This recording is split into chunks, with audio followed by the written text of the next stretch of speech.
Hello, Lund loyalists. John Lund Unleashed YouTubers, those watching on X and Instagram and listening on Apple or Spotify, please make sure you subscribe, like, and turn on your alerts so you never miss a show. And for all things Unleashed, go to johnlundunleashed.com. Live shows, archives, the blog, social media, links, and more. Now likely nursing a hangover. Unshaven, unshowered, and a 50-50 chance of his teeth being brushed. Here's Johnny. Here's Johnny.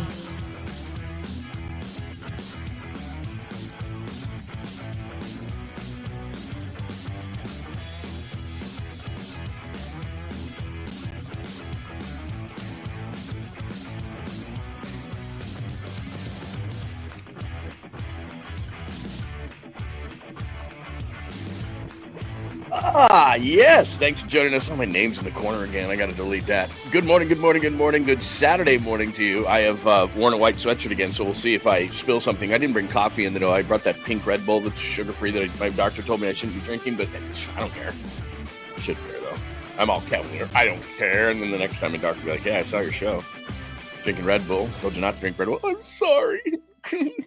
Lots of great stuff going on a Saturday. Man, there's always stuff. That's why we can't take 2 days off. I can't take a weekend. There's too many things going on. I don't know if you can see in the background. I do have the combine on, and that's maybe why I was a few minutes late because I was watching tight ends catch footballs, and that's an easy one because if it's a nice smooth catch motion, very nice. If they're fighting it and everything, you're like, no. Good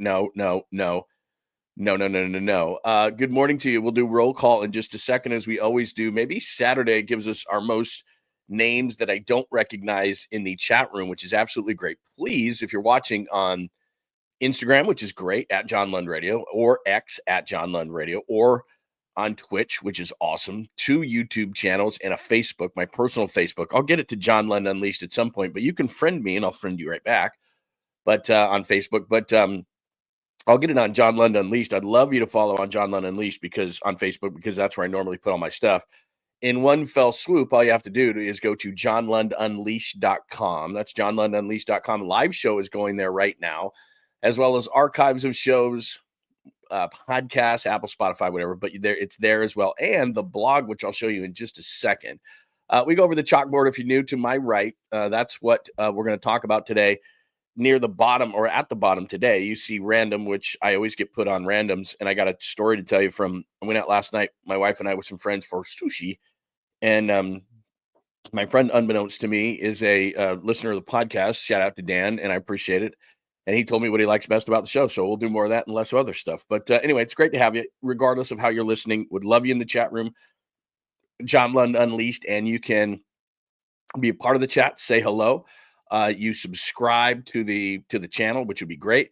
Give us the like, which is good for the algorithm, and you have your alerts on so that you know, like, is Lund doing a Saturday show? Because last weekend I didn't, but I told you that. We were going away for my birthday to Santa Cruz, which was great. But so you're like, is he doing one or not? So you get the alerts or the different things that we put out and all those kind of things. So that's what's going on as far as the show is concerned. 1 second.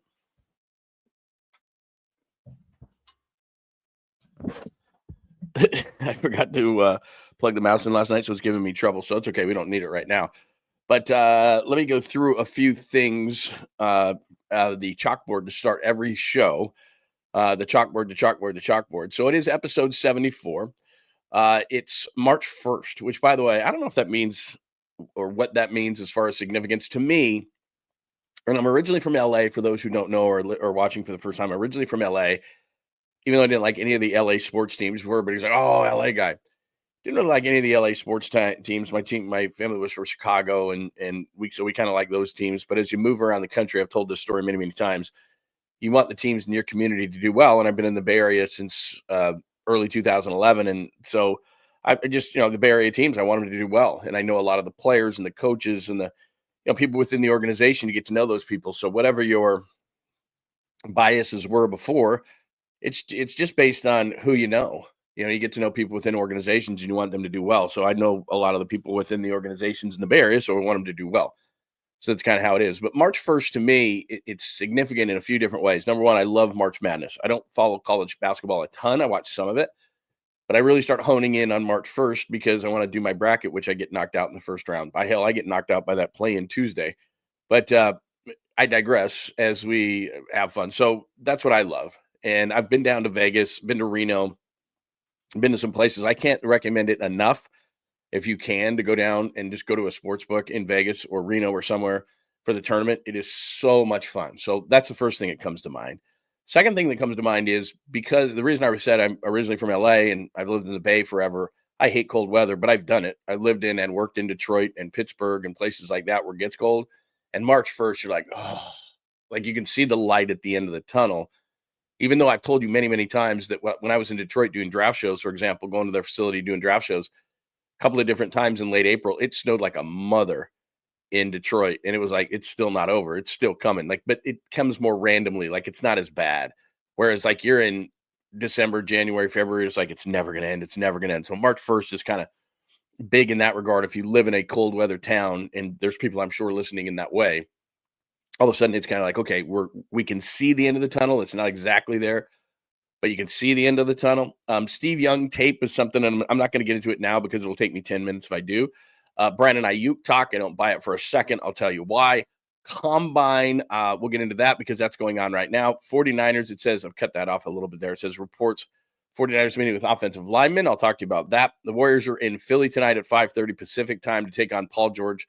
Paul George, part of that is thank God they didn't sign Paul George. JK maybe Monday, Jonathan Kuminga versus Charlotte.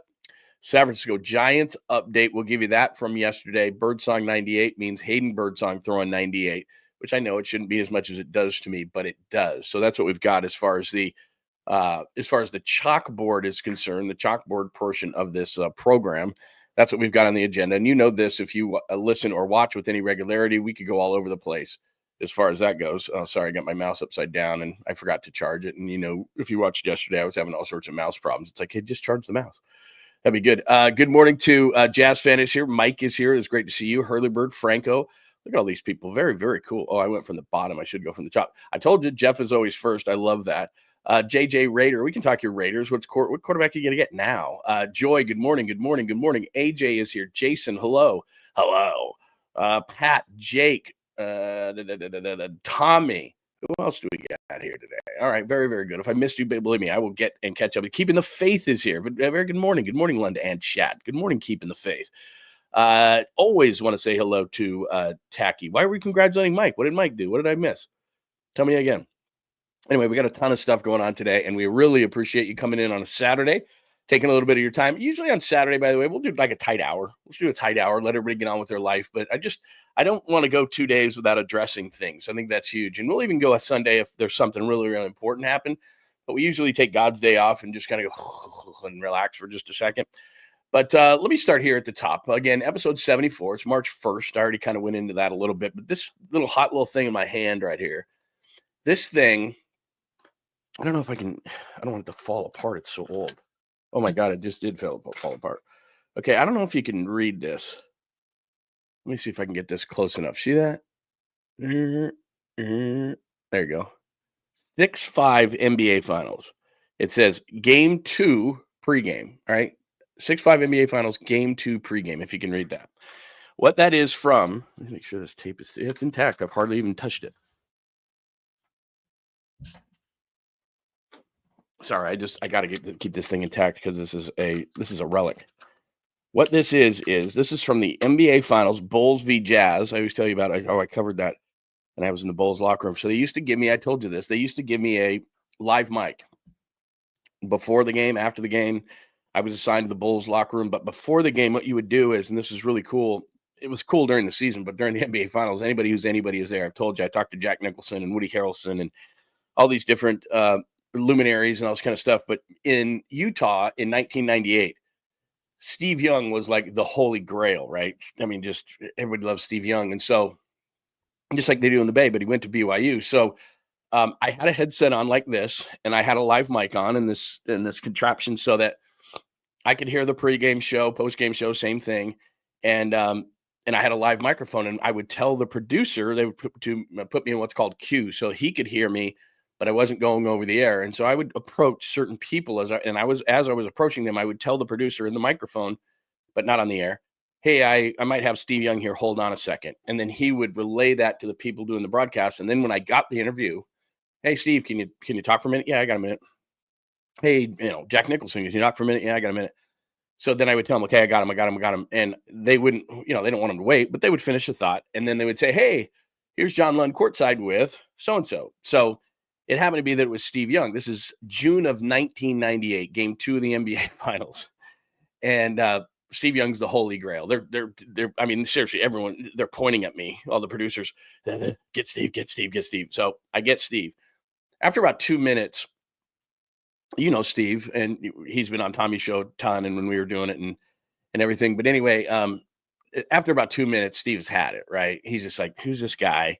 Why is he bothering me? I gave him a couple of minutes, but I was bulldogging, man. I knew that Steve Young was the guy. So he kept trying to be like, hey, I got to do this, right? And I'm like, I'll wait. And I kept bulldogging him and walking across the court with him. And he's trying to, it's Steve Young back in Utah. He knows everybody. So he's talking to this guy and wants to say hi to this guy. And I'm trying to keep on this interview. Anyway, so what I ordered from Amazon so that I could play this tape, because, I mean, a lot of you are looking at this tape going, a tape? What the hell is that? A cassette? A cassette? So that's the way they used to tape the shows back in the day, back in the studios. They used to literally use cassettes to tape these. And we had all these cassettes in the radio studio. And so after I did that interview, I said, hey, can I get that tape? And they're like, yeah, here it is. And I've kept this damn thing in different boxes. And at times I haven't been able to find it for, what is it? So this is a 27-year-old tape. I don't even know if it'll play, but I just know this, that I was going through a box and I found this damn tape, and I've had it off and on. And believe me, I've moved so many damn places. I can't believe this tape has survived. But for 27 years, this thing has survived.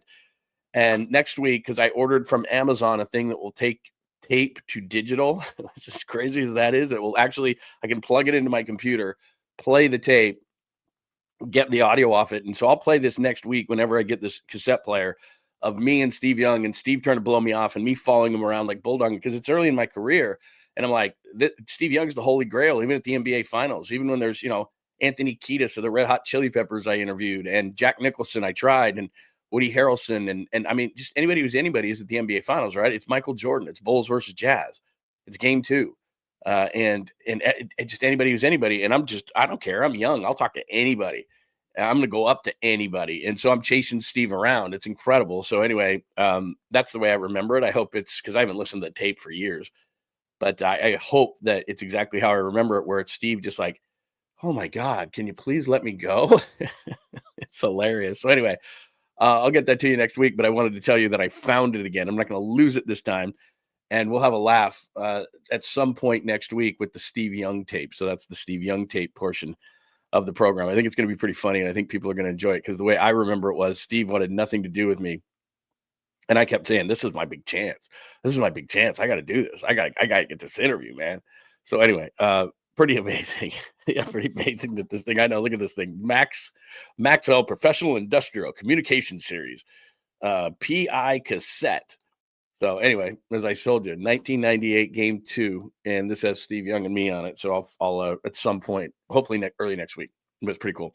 All right. As far as this Aiyuk talk, so again, our friend Diana Rossini opines in on Brandon Aiyuk. And look, maybe it happens and maybe I'm wrong, but I looked at it this morning. Brandon Aiyuk has a $39.275 million dead cap. He just signed the deal. He got a big bonus money. Let me see. Signed a 4-year, $23 million signing bonus, $76 million guarantee, average annual $30 million. So his contract obviously starts out slow. So his cap hit last year was 5.7. His cap hit this year is 11.2. And as I told you, it's 16 in the third year. Then the fourth year of the deal, and this is when the deal's over, it's $42 million. He's never going to play on that. So his out after his third year is a $9.2 million dead cap hit. All right. So Brandon Aiyuk can be traded after next year. He can't be traded before next year, because the Niners would take a $39 million dead cap hit. They're not doing that. They're already taking a dead cap hit on Debo. So again, I don't mean to rip on Diana Rossini constantly, but like last week when I told you this, when the Rams said they were okay with Jimmy Garoppolo and she reported it, that's because she knows that in free agency and with the draft, she's going to need the Rams. And clearly, because all this Rams news is coming out, this kind of stuff, she's really close with the Rams. That's her team. A lot of reporters have certain teams they're close with and have really good people in the front office, good sources. Hers are obviously with the Rams, a lot of them, but She reported last week that the Rams were okay with Jimmy Garoppolo. And again, that was just a plant to try to tell Stafford's camp, hey, we don't, try to get some leverage. And I'm sure that Stafford's camp just laughed that out of the room. And so did I, and so did you. And we all know that that's not true. So I don't know why she would report it. Well, I do know because she's got to get it, she needs information with the upcoming free agency, which is 2 weeks away, and the draft, which is 7-8 weeks away. So I understand, but certain things just like, I'm not reporting that. I'm sorry. And then she reports that again for the second time that teams are after Brandon Aiyuk, and that's fine, and that's all well, and that's all good. But the thing is, as far as NFL trades are concerned, the other team can't eat some of that money. If you trade Brandon Aiyuk, you're the Niners. You take on all of that. So you take a $39 million cap hit, and you're already going to take a cap hit on Debo. Debo is gone. So you're telling me that a team that believes it's in a Super Bowl window, whether you or I believe it, whatever, but they believe they're in a Super Bowl window, they're not going to take a $39 million cap hit on Brandon Aiyuk and a cap hit on Debo. You'd be looking at like $50-60 million on Debo and Aiyuk not to play for you. So, and in the season that you're going to sign Brock Purdy and hope to sign George Kittle to an extension, it's not happening. Like, just do a tiny bit of research before you buy into this stuff. It's agents. There's no reason. The Niners haven't said anything about this. None of the Niners insiders have said anything about this. Not one. And I'm here to tell you, and you know this, and I need to tone it down on a Saturday. It's chill. But guys like Matt Mayoko and Matt Barrows and Cam Inman and these guys, they're dialed in, man. They know what's going on with the Niners. None of those guys are reporting it because they look right at it just like I am right now. And it's a $39 million dead cap. Now, at the end of next year, not the beginning, but at the end of next year, so next year before the season, the dead cap is 13.8, which is doable.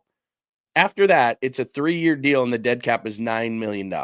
So at the end of 3 years, if they're not happy with Brandon Aiyuk, it basically was a 3-year, $76 million contract, which the 76 was guaranteed. So the first 3 years of the contract is guaranteed for Brandon Aiyuk.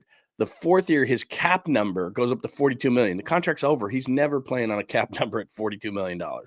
So this whole thing at $30 million a year, really it's 3 and 76. That's what he signed. So essentially, Brandon Aiyuk signed a $25 million plus contract per year. If you look at any of this stuff, and you can go to Spot Rack or any of these different ones, it's not like I'm like, ooh, he's amazing. He knows this stuff. It's just out there for public knowledge, and you just read it. So people who do all these number things and try to amaze you with it, all you got to do is go to a couple of different websites.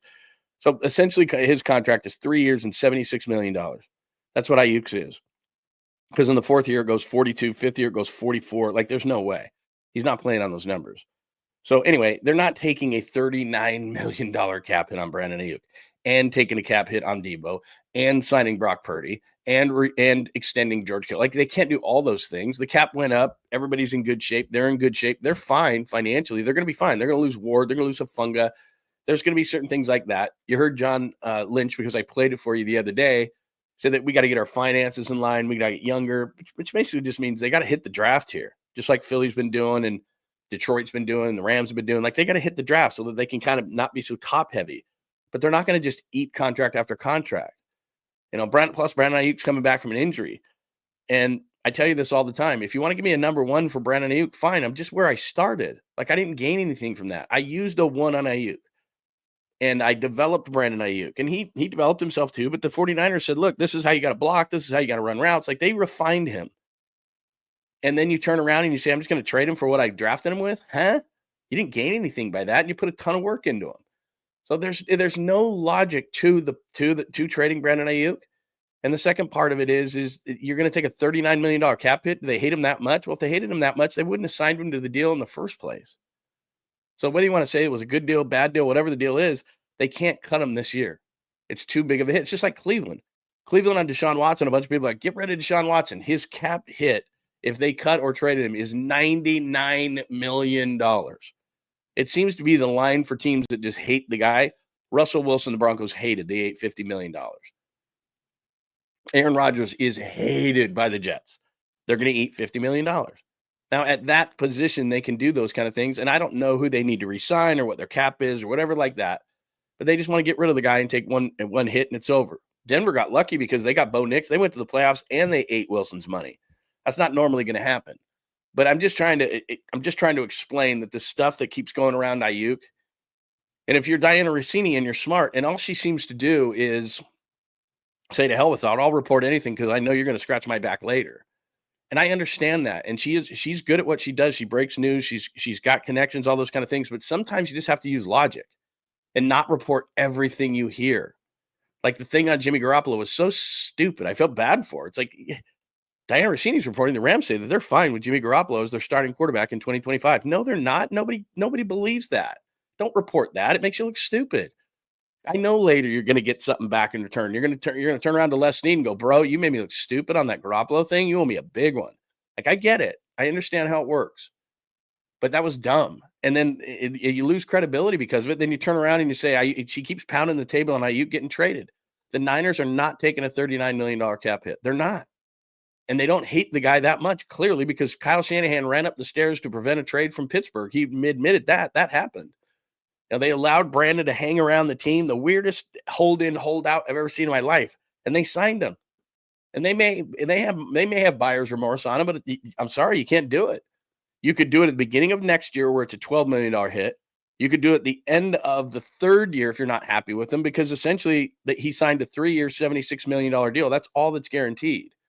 And then the fourth year of the deal goes up to $44 million. He's not seeing that year. So all you got to do is just look at the contract, and you can look at it at Spot Rack or Over the Cap or any of these places, and you can tell whether an insider's full of shit. And for the second time this week, she is. So again, this is not a rail against her. It's just that sometimes because they're playing this game, they make us all dumber, because now a bunch of people are running around, and I think I even have one of these. I think I loaded it this morning. Maybe I didn't. If I didn't, whatever. But yeah, a bunch of people are reporting it this morning that, more trade talks with Aiyuk, and I'm just here to tell you that they're not doing it. They're not doing it for a couple of different reasons. One, he's their starting X wide receiver, and he's the best one they got. And even if he's not going to be ready for the beginning of the season, and I'm not sure he's not going to be, so he misses the first few games because the Niners are conservative, that's okay. That's fine. He's young. They developed him. They believe in him. And at the end of the day, the guy who makes the final decisions, even though a lot of things within the 49ers organization is a collaborative effort, when it comes to personnel, especially on offense in the passing game, it's Kyle Shanahan. Kyle, you want to keep him?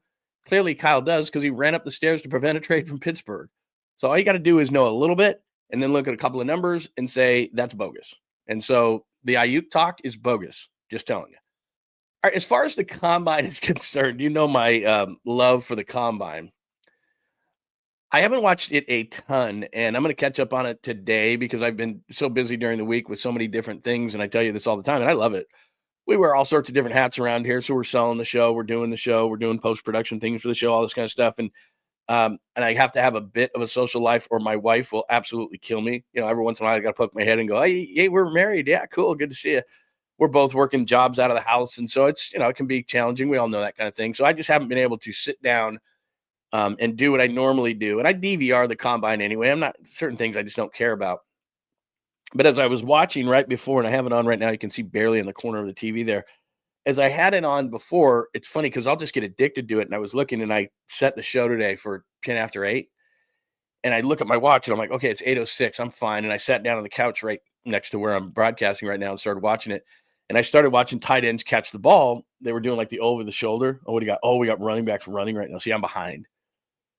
Trevor Etienne, 443. So what I was doing was I was watching the tight ends catch, because the Niners are going after a tight end. There's no doubt in my mind, 100%. Now, I don't think they're going to go after TJ Warren, the kid out of Penn State. I think that's a little high. Loveland, the kid out of Michigan, who's actually from Idaho. So there's a couple of top tight ends there. But I think the Niners are going to be in the tight end market. And the reason I tell you that is because I don't think Kyle Juszczyk is going to be here anymore. And it's unfortunate. Kyle's a great guy, but they made him take a pay cut last year. They didn't make him. He decided he agreed to it.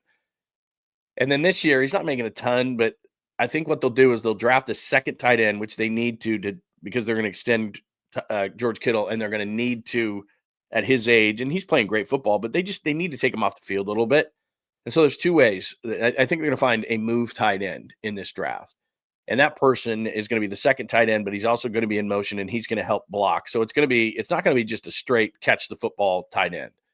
It's going to be somebody who can catch, who can be a threat, but also be in the move game. So they're going to be in motion, do some of the things that Juszczyk did, help block out of the backfield, those kind of things. So if you think about combo tight ends who can do both, who can block and catch, like I was watching Mitchell Evans of Notre Dame catch the football, and he's got a natural ability to catch over the shoulder, where some guys are doing this stuff and fighting it, and it's like, ugh, no. And the Niners have been trying this, like I said, a couple of years ago, and you know this.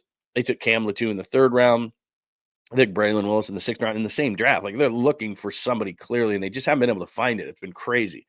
But this is a really deep tight end draft, so I don't think they're going Tyler Warren. I don't think they're going Colston Loveland, the kid out of Michigan. But in that next group, there's a bunch of really good tight ends, and so that's why I was kind of late watching things. That's terrible. Ollie Gordon was a guy who had a great junior year at Oklahoma State, and I thought was going to be a sleeper running back in this thing, and he just ran a 4.62. That's why the combine's great.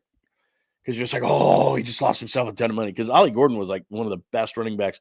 Ooh, this kid's good. Hampton, the running back out of North Carolina. See, you're making me miss all this stuff, but it's okay. I love you that much. So anyway, that's combine stuff. So I'll have a better report on Monday who I like and who I've seen and all that kind of stuff. And I'm not going to go too dorky on it, but I do like the combine, and you know that. But I just haven't had a deep dive into it, but I do love it, especially in these backs and wide receivers and everything. A kid from Kentucky ran a 4.29. He thought he was going to break the 4.21 record. He ran a 4.29, which is still good. So anyway, combine schedule right there. So DBs were yesterday. So today's running backs, quarterbacks, wide receivers. No, the quarterbacks are throwing anyway, which sucks. And then tomorrow, boring day, offensive lineman. But having said boring day, offensive lineman, this is what it looks like the Niners are doing. According to Matt Mayoko, it was reported that Ohio State left tackle Josh Simmons tore blah, blah, blah, blah. He had a formal meeting with the 49ers, the combine, with a clean medical. And then this one comes out today as well. Now, if this guy's at 11, I'm taking him. He's a legit left tackle. Had a great formal meeting with LSU offensive tackle Will Campbell. I think he's probably going to be gone. I don't think he's the alt kid from Notre Dame last year that the Chargers took. I don't think he's that good, but he's pretty good. And you're hoping to not be at 11 very often. Really good offensive linemen generally don't slip. Offensive tackles, I should say, guards and centers are different. But really elite graded offensive tackles don't really slip all that much. And what's interesting is the Niners, according to a lot of reports, have met with a ton of offensive linemen, a ton of the top offensive linemen at the draft. And I tell you this all the time. For me, it's like offensive linemen, it's like socks and underwear at Christmas. But you have to do it. You have to have them. And with Brock Purdy, it's even more imperative because we know this. Brock isn't huge. Brock is 6'1". He's not 6'5". And the thing that hurts is especially interior pressure for him. So the guards, the centers, they've got to be better than that realm. But as we just talked about, and only John Lynch and the 49ers know this part. I think this is important. I played this for you the other day, which is John Lynch was all happy. Oh, yeah, Trent's coming back. Well, it's his age 37 season, and he rarely practices, doesn't do a lot in camp, which is fine. But what that shows is that there's a lot of wear and tear there. Trent shut it down at the end of last year where Kittle and Warner didn't because he's like, I'm not going to do wear and tear for nothing, which I respect that. It's totally fine.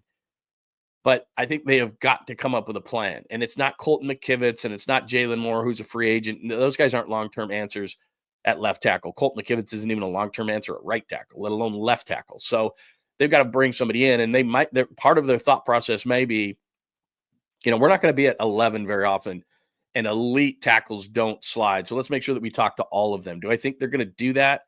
It's been a philosophy. Chris Forster, their offensive line coach, it's been a philosophy that they don't take offensive linemen high. They got Dominic Pooney, who was actually a tackle at Kansas, played some guard, but played tackle, and then they moved him into right guard, and he's absolutely great.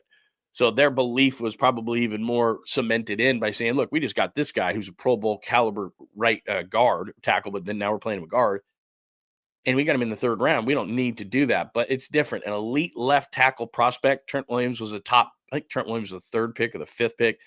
These kind of guys, they're hard to get. Now, I know Staley was late first round, and there's been other guys who can do that, but if you want an elite guy at tackle, and there's a lot of them in this draft, then that's where you've got to pick them in that range. Now, there's a lot of guards and centers. I wouldn't advise that.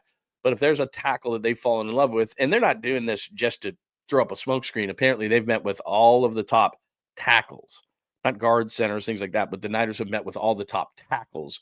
at the combine. So, it doesn't mean they're going to take one of them. It means they're doing their due diligence too. Now, having said that, they've met with a lot of the top defensive linemen too. So that's where everything is sitting. And that's where I wrote down the reports 49ers meeting with offensive linemen. It's been a lot of offensive line guys. So that's where we are. Again, so 49ers wise on this March 1st, 2025, episode 74. Steve Younng tape, I told you about.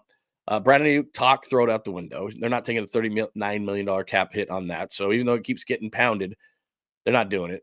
Combine talk, as I said, I'll catch up on the combine, but I was just watching some stuff. Anybody running anything? Ooh, Caleb Johnson out of Iowa, who's a really powerful back, 4.58 in his first run. Let's see what he does here. Again, I'm behind you guys. Sorry. But I was just watching this 4.57. That's not good. Well, it's good in the respect that if the Niners want a guy like that, he's a really physical back. And if you've been having trouble running short yardage, this guy's really good. He wouldn't be bad. And then 4.57 just dropped him. I mean, that's exactly what it did. So anyway, there's the top 10 times, but I can't read them. All right. So anyway, we went combine reports. The Niners are meeting with a lot of tackles in this draft. How does that make you feel? Because when they take one at 11, it's not exciting like a receiver or a back or a quarterback, obviously, or an edge guy, or even with the Niners, an interior defensive tackle. And I like Walter Nolan and Kenneth Grant. And if Mason Graham were somehow to fall, which he's not going to, but if he were, I'd be like, oh. So, I mean, that's more exciting, but you got to have offensive linemen. Brock has got to be protected. I mean, that's just all there is to it. By the way, allergies going crazy, so that's why I keep doing this. Sorry. Chris, who we saw yesterday, nice Barbridge hat. I got all my grooves. Yeah, these are sweet, aren't they? Really, really cool. My mom lives over in Kona, so I got one. I was down in Santa Cruz last week, and they've got one. They got a bunch of these at one of the stores. And I got a sweet Kona coffee one that just says Kona. It's got a bunch of coffee beans on it. By the way, I did get your email, and I'll get your stuff out. I'll order it today. Chris is one of our Lund loyalists, and he was in the chat room the other day. It was very, very cool. Really dug it. What a cool time. So anyway, all right, let's see what else is going on today before I move off of the NFL and the combine. Excitement not mandated, got to protect Brock. Yeah, exactly. That's a great point. It's not supposed to excite us. I mean, but you're right. You got to protect Brock, and it's massive. And the one thing I did say, and thank you for reminding me of it, my good friend Skills, who is also, by the way, Lund loyalist in the chat room the other day. Ooh, Mike brings up a good point. See, look at how ADD I am. Emmett ran a 4.55. Lots of people. I mean, I think Jerry ran a 4.55 from a receiver position. I mean, sometimes it's great because then those guys just drop, and you're like, pfft. And then too many teams put too much on it. I told you this. We went on a whole thing about this on Friday. Teams just put too much on it. I mean, they just do. Jerry ran in the 4.5s. Juwan Jennings ran a 4.72 and was a 7th-round pick because of it. He's pretty good. I mean, that's not common. But, I mean, he can just go up and get the football. He just wants it more than you. He plays harder than you. That's just, if you run a 4.72, you got to have something else going on. So, yeah, there's no doubt about it. But just back to Skill's point on you got to protect these guys. And we said what did we say after the season after Philly won it? Trenches. And now I'm going, socks and underwear. So I get it. And if Will Campbell, I'd be excited. If they took Will Campbell out of LSU with 11, I think he's a legit left tackle. And I'm saying this because I've talked to a lot of people about the guy, and a lot of people are like, this guy's going to be a 10-year, you put him at left tackle in 10 years. And that's one of the things that's great is if you can get one of these guys that's elite at that position, and it's one of the most important positions in football, even though you don't love talking about it. If you just say, okay, fine, we're going to do it, and the guy hits, then you got your Joe Staley, and then you're set, you're good. You got the blind side of your quarterback protected. And that's a massive thing, but they also know they've got to get to the interior too. So there's a lot, but if you're at 11, you're not taking a guard or a center, but if there's an elite tackle like Will Campbell, then you might be. So I don't know how much people are watching this kind of stuff, but I'm sorry, man. So I can't help it. Look at Harry Johnson coming in with a 10. Come on, brother. Look at you. Harry Johnson coming in with a 10 shot on the line here. I appreciate you working on a Saturday for my entertainment. Harry is here. Harry's in the house, Harry Johnson. That's, I mean, I don't want to downplay it because I do have to prepare and put some things together and everything because I don't want to embarrass myself. But working on a Saturday is no big deal. Like I said, Saturdays we'll do about a tight hour just to check in and see how everybody did on their Friday night, if everybody had a good time on their Friday night. But Harry, I more than appreciate that. That'll go into the fund, into the kitty, and I really appreciate it. By the way, I should have done this. I should have started with this actually today. What did everybody do last night? Did everybody, everybody just hang out? Because what I was doing was, so my wife had one of her girlfriends over, and we got a nice backyard, and they're sitting at the the gas fireplace outside, and we just had some people come in because we're getting close. We kind of got a little bit of a spring fever because there was like 3 or 4 really nice days out here in the East Bay. And so we had some gardeners come out. I got to turn my camera sometime. We got a big backyard. And on one side is it's really cool because what they did was they separated like this big left side, which is lush and tons of different stuff and grass and all sorts of things on one side. Then you turn the corner and you really can't see it. So when the kids are in the pool or something, we can hear them, but we can't see them. So then you go around the corner and here's the pool. And so I hadn't done a lot in the backyard, and I kept dreading it, going, oh, I gotta do this. And she just hired guys to come out and just make it look nice because it's just the spring has been awesome. But I mow the lawn and stuff, but I mean the weeds and all that kind of stuff. So anyway, so she had a friend over, they were hanging out a little bit. I was watching the combine in my studio here, and she walked over and she goes, hey, her and her husband Dan, they want to, just grab a quick bite. This is like 7:30. And I'm like, okay, I'll do that. So we went and had a little bit of sushi, a couple of drinks, very mellow Friday night. But because I knew I was going to be talking to Dan. I'm like, oh man, I'll be hungover. Like, nah, people don't want to see me hungover. Let's go. I'm in the monkey cage. Dance, be good. So I didn't want to do that. So yeah, I'd love to know what you did on a Friday if you just chilled out. But I will catch up. And thank you, Harry Johnson. You are the man. Thank you I do love working on these Saturdays though, because what happens is I'm looking in the chat room, you get some different people. People who during the week, Monday through Friday at 8 a.m., maybe they got something going on, but then on a Saturday, they go, oh, Lund's doing something. Let's see what he's got going on. So then, we see a bunch of people on Saturdays that we don't normally see in the house. So it's really cool. Good to see you, Daniel, lighting the beam. Alex, very nice to see you, my friend. Did I acknowledge Law of All? It's good to see you. Everybody, good morning to you. Here's where we are on everything, episode 74. So like I said, March 1st, you just kind of get that spring vibe to you. The Steve Younng tape, I told you I'm going to play this next week from 1998, game 2 of the NBA Finals, Jazz v. Bulls. And I was going through some things last night, and I grabbed Steve Younng, and he didn't want to be interviewed, but he did it for me. And it's a 27-year-old tape, and I finally found it again, and I ordered off of Amazon this thing that was a cassette player that will take a cassette to digital so I can put it in my computer, and we can play it, and we'll see if it sounds like I remember it. I was hounding Steve. He was trying to get away from me on the court. Jazz Bulls game 2. It was awesome. So I remember it being good, and I think I probably had this like squeaky little, 22-year-old voice. Hey, how's it going, everybody? So I'm going to see if I remember that. Aiyuk talk, don't believe it. He's got a $39 million cap hit this year. Next year, it goes down to 12. They could trade him. And it's really what Aiyuk signed was a 3-year, $76 million contract because they can get out of it at the end of that one for just over $9 million. So that's the contract. Everybody, $30 million. It's really a $25.3 million AAV. 76 was guaranteed on the deal, but they can't trade him this offseason. They can't trade him and either release or trade Debo, which they're going to do, and try to re-sign. It's just not the year. They can't take a $39 million cap hit on a wide receiver. They're not doing it. So with Diana Rossini continuing to report things that are fictitious and laughable, like the Jimmy Garoppolo, the Rams are fine with Jimmy Garoppolo. Like, I know they're going to scratch your back at some point, but your credibility goes out the window every time you report something stupid. And they're not taking a $39 million cap hit on Aiyuk. They're just not. All right, sports. The meeting with the 49ers with a lot of offensive tackles is really interesting, including one with Will Campbell out of LSU. So if for some reason he would drop to 11, and I really can't see how he would, because what happens is these teams, just like the Niners, are like, look, this guy's staring us right in the face. He's an elite left tackle. He can be there for 10 years, and we just don't have to worry about the position.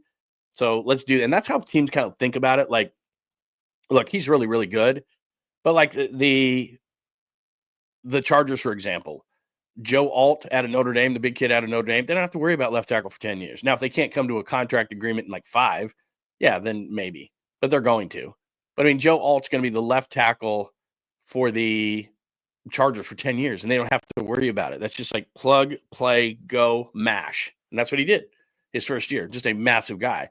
And I think, and it was Harbaugh. So all these people who are like mocking wide receivers to Harbaugh, they just don't know Harbaugh. And so he was just like, oh, that's who I'm taking. You can guarantee that's who he was going to take. So the guy's sitting there for 10 years and that's it. Like, see ya. That's all we got to do. Like, I don't love an offensive tackle, but I get it.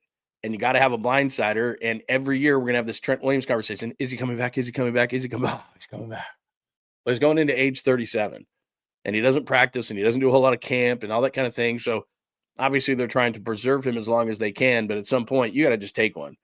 And then to be like, whether he plays right tackle this year instead of McKivitz, whether he plays guard, like left guard, which a lot of these young guys have done earlier in their career, then flips out to left tackle for Trent when Trent retires, whatever. I mean, that's not a bad idea where Trent plays at left tackle, McKivitz is at right tackle, your Hull is at left guard, Campbell plays at left guard for a year, then he flips out to left tackle when Trent retires, and you've solved at least short-term that deal. Then you take Campbell, put him out the left tackle, then you can fill left guard at some point later. But you got to get that left tackle on your team. So even though I don't love it, they've met with a lot of these offensive tackles at the combine. So that's our football conversation. Anybody else need anything in regards to football? And you know me, I'll flip back to something if we need it. So let's go to the Warriors and the Sixers tonight. And the Sixers are atrocious. By the way, I do have a number on the Warriors here. Let me pop this up to impress you. So, by the way, that Campbell thing is right there if you missed it. I had a great formal meeting, but it doesn't necessarily mean he's going to be there. But here's the deal. So, it doesn't look like Jimmy's playing tonight, by the way. It doesn't look like Jimmy's playing tonight. But since acquiring Jimmy, 122 points per game. You can see those numbers there. 31.5 assists, steals, defensive rating first. That's the biggest thing that's going on. 106.3. We love to talk about offense and threes and Steph's 56 and all that kind of stuff. But when you do this has always been the thing about the Warriors for years. And I'm not comparing this team to the teams that won all those championships, but when the Warriors are really good, they can score whatever. I know they can score. That doesn't impress me. The thing where the Warriors are the Warriors when they're good is defense. So rating 106.3 first, opponent points per game third. That's when you know the Warriors are rolling, when they're playing that kind of defense. And what's ironic about it is, as an individual defender, Jimmy Butler's not a better individual defender than what Andrew Wiggins was, but he just has the it. And you got to play a certain way, kind of like with Draymond. You got to play a certain way with Jimmy, and he's going to play hard, and he's going to set an example. And so even though he's not a better individual defender, he's going to play hard, and he's going to play defense. And if you don't play that same way, then you're going to look bad, and he's going to make you look bad, and then him and Draymond are going to call you out. And so he just changes the attitude of the team. And I think as much as anything, you can look at defense, this and that and the other, but he just changes the attitude of what the whole team does and the energy of what the whole team does. And so that's why I think they're playing better defense, which 7-1, and everybody wants to talk about points because it's much sexier to talk about points. But it's when the Warriors have been great through these years and through the run, and you know this, it's been because of defense. And so everybody, even the guys on like TNT or something, they'll focus on what the Warriors are doing offensively when the reality is it's what they do defensively that matters. So if you look through the history of their championships, it's when they have great defenses. And when they don't defend anybody, they're not good. So that's what's going on with Jimmy Butler, who probably is not going to play tonight. And before I go into Paul George, because this is going to take a minute, let me skip on the chalkboard there down to JK Monday versus CHA, which is Charlotte. That is now the target date for Jonathan Kuminga. So if they beat Philly, all of a sudden you're looking at 8-1 with Butler on the squad, even though I don't think Butler's going to play tonight. And then you're going to get JK back, which is on paper a really good thing. You hate to mess with any kind of chemistry, and I don't think JK is going to start. I talked about that because if Kuminga starts, Butler's not a three-point shooter, Draymond's not a three-point shooter. I mean, I know he's better, but he's not. So you got two non-three-point shooters. Kuminga doesn't scare anybody from three. Now you get three non-three-point shooters in the game, which is today about bombing threes. And then you have Curry and Podziemski in the lineup. So that doesn't seem like a team that is going to, or a starting lineup that is going to have great chemistry. I just don't see that. So I think it's going to be Moody to continue in the starting lineup, and they're 10-0 with Moses Moody in the starting lineup. And you know how this goes. Coaches, they're superstitious. And they're like, whoa, do you want me to take Moody out of the lineup? Are you insane? So that's not happening. So they're going to take Kuminga and put him, and he's going to come off the bench, at least for the foreseeable future. So look, I'm excited about it. I hope that Kuminga at his age, playing for the contract, and it hasn't worked out because of the injury. This ankle has taken forever. But, I think he wants to go in and play 30 minutes a night and start. And, I'm sure that his friends and his agent and everybody's like revving him up, like, come on, man, this is the final drive for your contract. You got to do this. And then the Warriors go, hey, man, you got to come off the bench. And he's going, ugh. And he'll play the minutes he's going to play. It's just, look, Moody's earned this. They're 10-0. He works with them. It works. And they're rolling, and they're 7-1. And if they win tonight, they'd be 8-1 with Jimmy. And they're rolling. And so Kuminga has got to realize, and he's young, so it's hard to do this because you haven't secured the bag yet. Once you secure the bag, you're like, whew, all right, it's cool. I secured the bag. I'm cool. Like, generations of my family are fine. He's going to get paid. It's just which millions of dollars are you going to get paid? Jonathan Kuminga, you got to realize you're going to have generations of your family set. You're good. It's just, is there going to be a 2 in front of that as in 200? Is there going to be a 1 in front of it as in 100 plus? Like, whatever. Both are good situations to be in. So just come in, come off the bench, realize your role. The team's going to continue to win, play within the parameters of what this team is doing. And if he does, then this team's going to be fine. If he kicks up dirt because he's a young player and he's thinking about his bag and what he's got to do to secure it and all these kind of things. And I get it, man, because I tell you this all the time. It's 100% about the money. So he's sitting there going, oh, man, I haven't secured the bag yet. And they're going to ask me to come off the bench and play within the team concepts. And I want to score 20 a game and start and show teams, because if the Warriors aren't going to give me the money, then somebody's going to give me the money. They're going to look at that potential that I have, and I'm dunking it and I'm doing all these different things. But it's like, dude, if you play within and the team wins, this is one thing that young players just don't get. If you win and you win at a really high level and you help a team get to a championship or close to it, team's going to go, I want that guy on my team. Guys who win championships are guys who help teams be really, really successful, even role players. Teams want them on their team because they think they have some kind of a magic thing about him that helps. Oh, well, he's won before. Let's get him on our team. And that's not necessarily the case. But he's got to realize if he does play within all of this, he will get paid. And he's getting paid regardless, more than you and I will ever make in our lifetime in a year. I mean, that's what he'll get paid. He'll get paid in a year much more than any of us will make in a lifetime. Now, some of us, it's like you make more. I get it. But he's going to get paid. Whether it's a 100 or a 200 or whatever, I think it was 215 is what he could have maxed out at. He's going to be fine.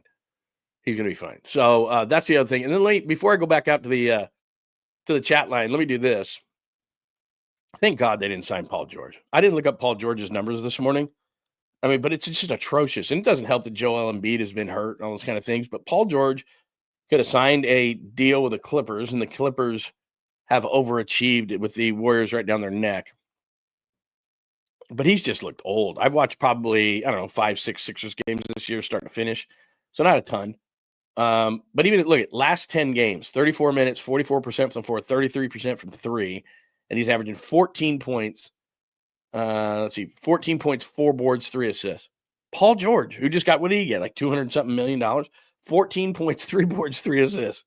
He's looked old. I mean, that's just his last 10. And then on the season, on the season, where's he at? No. He hasn't been good. Let me see the numbers just on the year. He's at 16 points, 5 boards, 4 assists.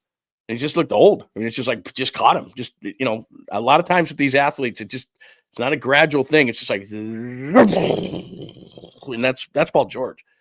And the Warriors were sitting back going, we'll give you a long-term contract, $200+ million. And Philly did it. And yeah, Joel Embiid, it does not help. And maybe Paul George is just kind of packed it in or whatever. I guess he's not doing podcasts now. Yeah, it's all the podcast fault. Like when people say that Draymond Green's podcast, or like I think Oscar Robertson said that. And some of the things Oscar Robertson said about Draymond Green were accurate. But the thing about the podcast is like, give it a rest. Like away from the game, Paul George isn't having a terrible season because of a podcast.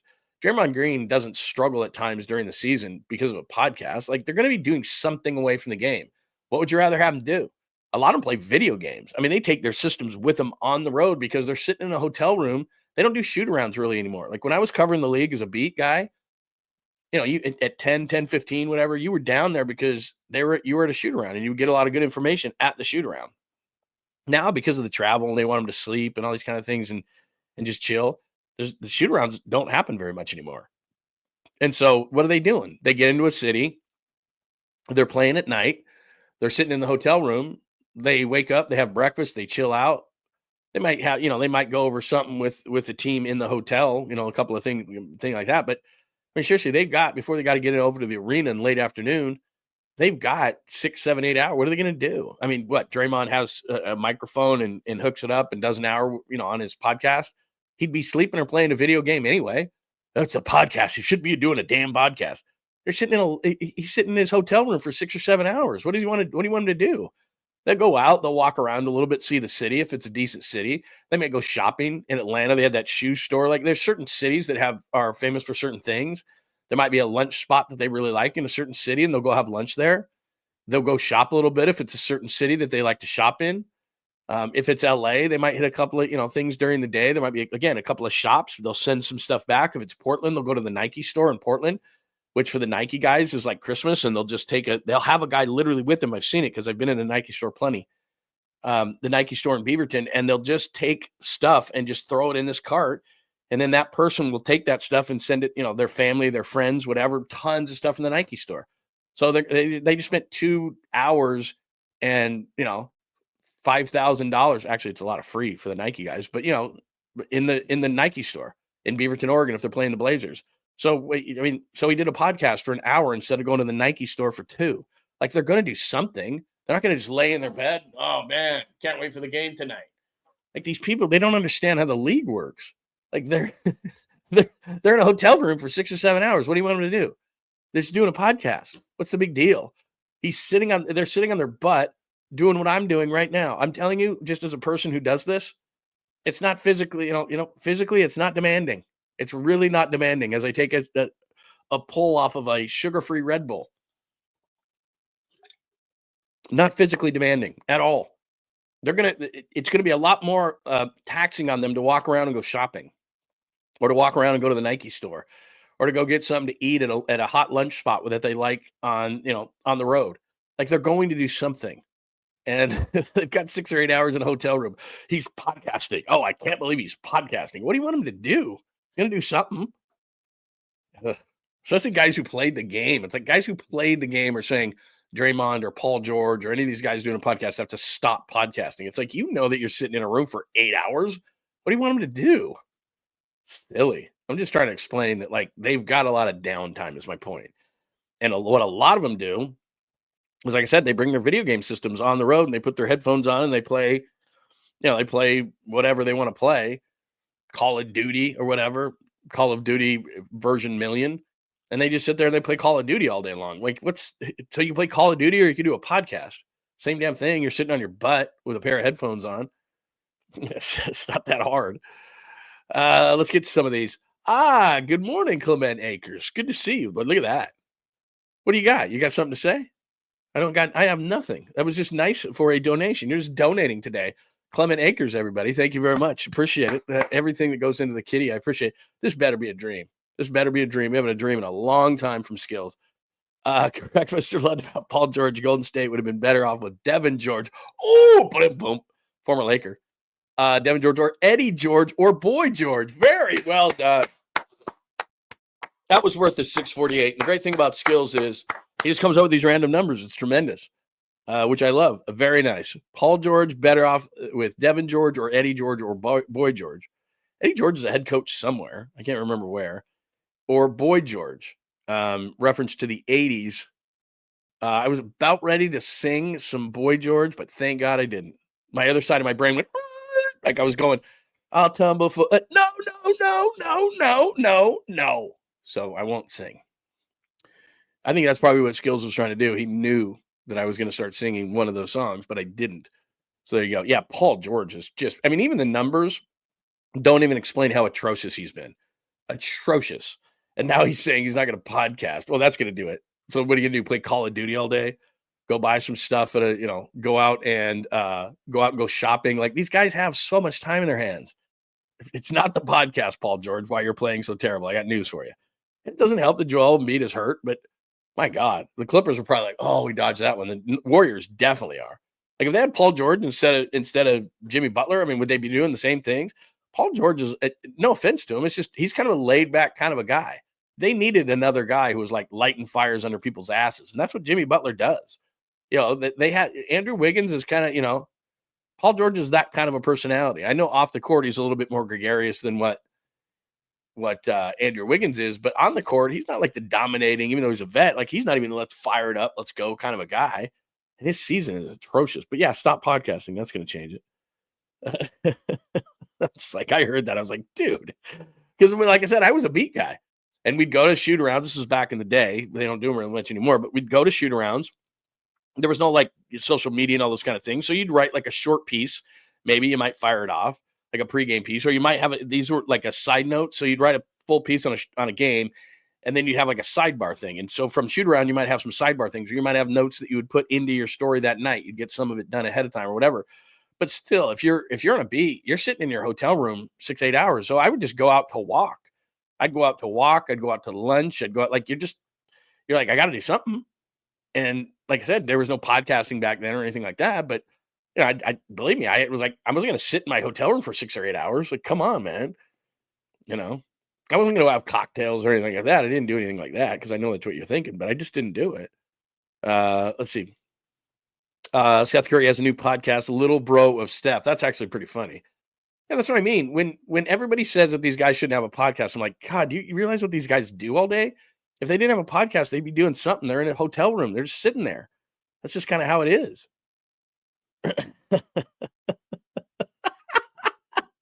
John's wife here would say this isn't physically exhausting. Then why didn't he do the yard work? Yeah, that's a good call by you. Sometimes I don't realize what I'm saying. Yeah, this is very difficult work, JJ. I was just kidding. I'm very tired, physically demanding. You can hear like my vocal cords are going. That's just every single, and my wife can attest to this. Every single, I don't know if you're like this, but every single time the seasons change, my sinuses and everything go bonkers, like every time. And so this is even a fake. This isn't like the spring weather that we've been having for like 3 or 4 days out in the East Bay. It's just gone back to crap today. Like we're not completely out of it. But my body's like, woo, it's spring. Yay, woo, just messing me up. And now it's like, it's not even spring. So I'm going to have to go through this again. And I do like those sprays and I take all the pills and it doesn't do anything. Like last night, we're at the random part of the program. We'll go back up in just a second. But I'm at dinner last night and it's just like, I can't see. My eyes are watering. They're looking at me. Like if I had been pulled over last night by California's finest, they would have been like, can you get out of the car and do the drunk test? And I'm like, no, I haven't been drinking. I promise. They're like, why your eyes are watery and red? And I'm like, I got allergies. They probably hear that a million times. Drunk guy gets out of his car. I got allergies. I can't. You know, I do. I really do. So I was hoping, I was like, if I get pulled over, I'd have to explain to them that I have allergies. And they've heard that story a million times. And they make me do the drunk test, which I would have passed. 1, 2, 3, 4, 4, 3, 2, 1. 1, 2, 3, 4, 4, 3, 2, 1. All that kind of stuff. I would have been okay, but they probably would have been like, I don't believe you. I don't care. I'm like, no, allergies. They're like, no, eyes are red, bloodshot. You're high, you're drunk, back to the station. Like, no, really, I'm not fine. We got stuck on that was JK versus Charlotte, Par George and Golden State at 5:30 versus Philly, who stinks. That's what I got. And then JK Monday probably against Charlotte. So the Warriors are trending in the right direction. Unique New York. You know what they do? They make you, hey, what's going on, Lakers in 5? It's good to see Lakers in 5. I don't know if I've seen you before. Again, no hate in this room, man. Don't be hating on Lakers in 5. No hate in this room. Keep it classy, San Diego. No hate in this room. We talk about that all the time. I don't care if you're a Lakers fan or whatever. We are all together and we're all friends in this room. I was going to tell a story real quick and I forgot what I was going to say. All right, let's get to some Giants stuff. Let me make sure I don't have anything on my media tree here that has to do with the Warriors. I gave you Warriors versus Jimmy, right? Or Warriors with Jimmy. Defense. Look at the bottom, not the bottom, but look at the 7-1 record column. 106.3 defensive rating, 106 points per game. That's the key. They can always score. Don't even worry about that. Oh, I know what I was going to tell you. One more basketball story, and then we'll get on to the Giants, what they're doing, give you a quick update there. Yeah, they're not even running. They're just running backs catching the ball. I don't care about that. Speaking of that, Lakers, thanks. You reminded me of this. That's Luka's mom in front of Crypto. He looks like she's 12. Oh, my God. That's unbelievable. Luka just turned 26, I think, yesterday. And there's his mom. My goodness, man. What is he? I think he's from Latvia or something like that. Jeez. His wife, that's not his wife. It could be his wife. But that's Luka's mom. He's 26. She looks 26. I saw that flipping around today, and I'm just thinking, oh my gosh, she's young looking. Anyway, there's the final thing I'm going to say on basketball today, unless I get roped back into it by you, which is very possible. As far as the Giants are concerned, I do have something on the. You know what I didn't? It was Joe Rizzo calling a bunch of strikeouts, and I watched it, and I thought that's kind of boring. But yeah, I don't think I have anything on the Giants. Oh, Giants. What is this? Oh, this is versus Milwaukee.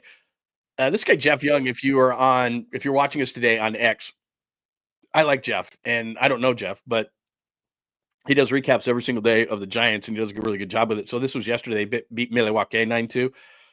So, as I told you before, don't worry about home runs or anything like that. Who knows who's working on what? But Lamont Wade Jr. has one. Chapman, Flores, Yastrzemski. But then look at the pitchers. Look at the guys that went to the mound yesterday. Logan Webb, Kyle Harrison, Hayden Birdsong. Really nice. Walker pitched yesterday.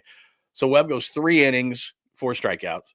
Now remember, and I tell you this all the time, Logan Webb went 0-3 last year in spring training with a 10.97 ERA, which tells you it does not matter. Doesn't matter good, doesn't matter bad. Some guys are great out of spring training. I've got a piece up right now that I wrote a few days ago.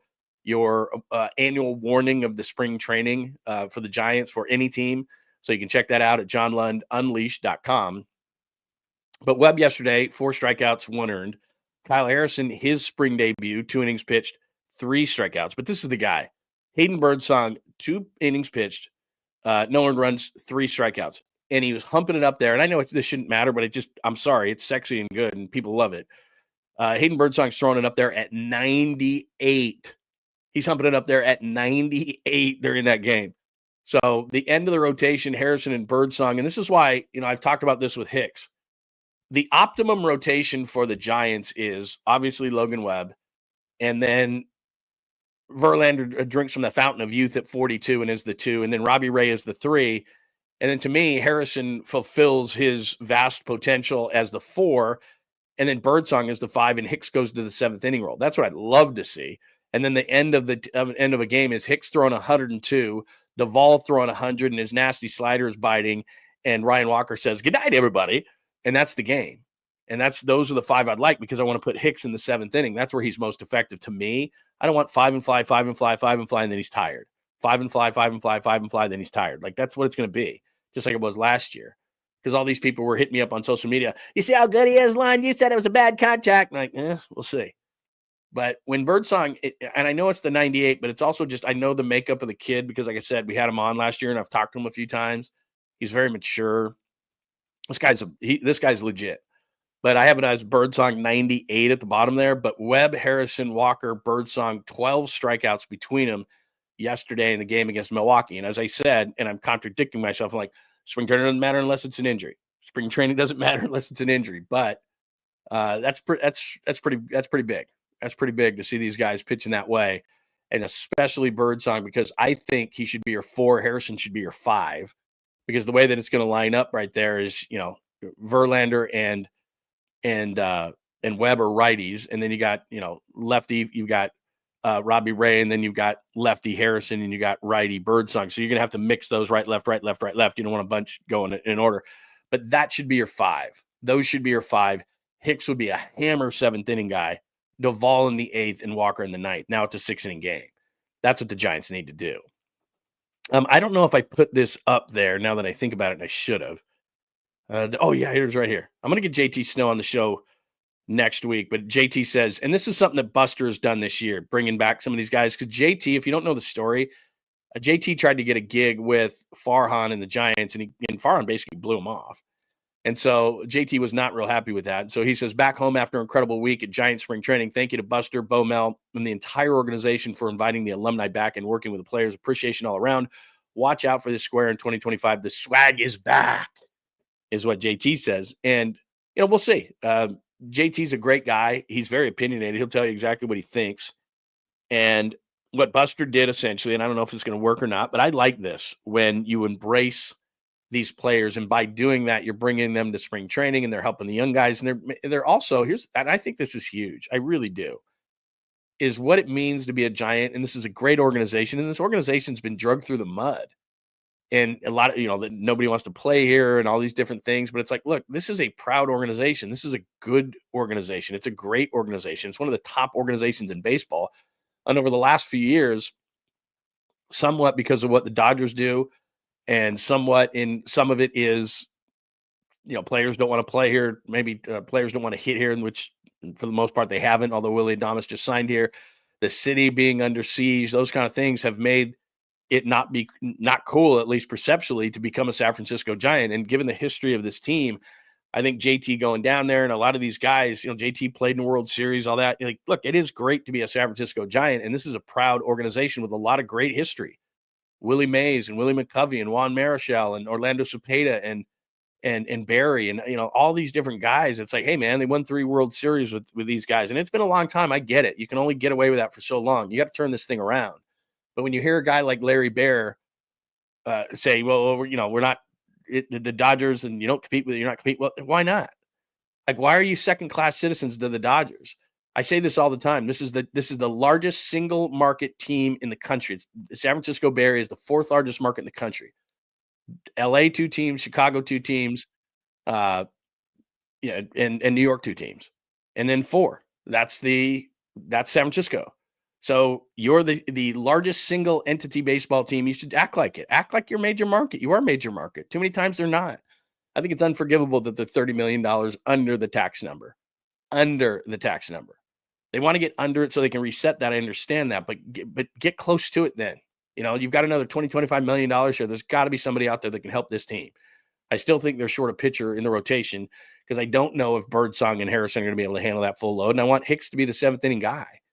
So anyway, that's my Giants thing. So again, as far as the Giants go, Webb, Harrison, Walker, Birdsong, 12 Ks. Birdsong's hitting 98 miles an hour.